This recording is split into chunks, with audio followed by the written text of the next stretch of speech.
The only way to dispel darkness is by introducing light. So I'm stopping by today to help introduce some light into your morning. Also encouraging you to take some time and turn the light on for someone else. Don't just gain from this, but give as well. It's important that we make a concerted effort to introduce light into every area of darkness around our world, in our lives. And we can do this by sharing the light of Jesus Christ. So today we're looking at Job chapter 13, verse 15. It says, "Though he slay me, yet will I trust in him, but I will maintain mine own ways before him." That is a powerful verse. Though he slay me, yet will I trust him. There are so many different components to this verse that we could spend a lot of time just focusing on, but we'll look at a couple. First, this, though he slay me. There is this recognition that God allows things to happen which aren't always pleasing. As a matter of fact, Job identifies it as being slayed. How many people would raise their hand and say, "I want to be slayed"? The reality is none of us want to endure hardships or slaying moments or slaying times.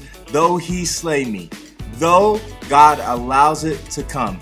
And there is not this uncertainty about it, but there's almost this confidence in it that God allows things to come and he will allow them to come. But the most powerful part of this is not that beginning. It is that second part.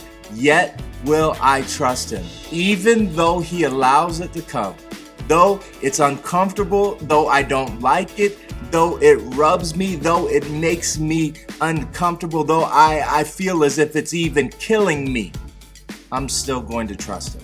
I'm not going to turn tail. I'm not going to run. I'm not going to turn away. I'm going to trust him. Job makes this statement, and if you're not familiar with this story, he has lost everything, including the health of his own body. And he says, though he slays me, in the middle of his trial, in the middle of his difficulty, though he slays me, yet will I trust him.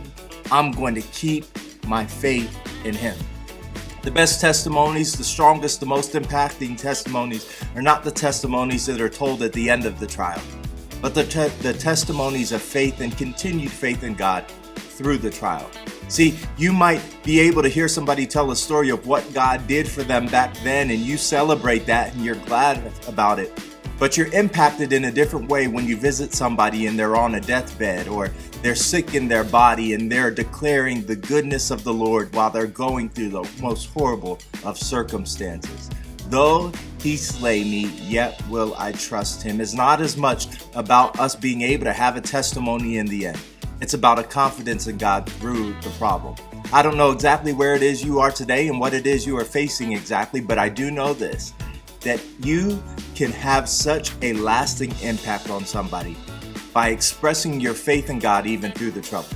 I'm not going to promise you that it will end today, tomorrow, next week, a year from now. I don't know. Only God knows that. But I am going to promise you this, that the impact that you will have on somebody's life if you're able to declare faith while in the valley is an impact that is greater than you've ever imagined. Because there's nothing like sitting with somebody that's going through trouble and hearing them say, "But God is still good, and I'm still going to trust him. Even as my faith is waning, I'm still going to trust him. Even if my health is fleeting, I'm still going to trust him." There's nothing wrong with declaring that your faith has been affected to some degree, but that determination at the end that I'm going to trust him even through the difficulty is a powerful testament of one's faith in God.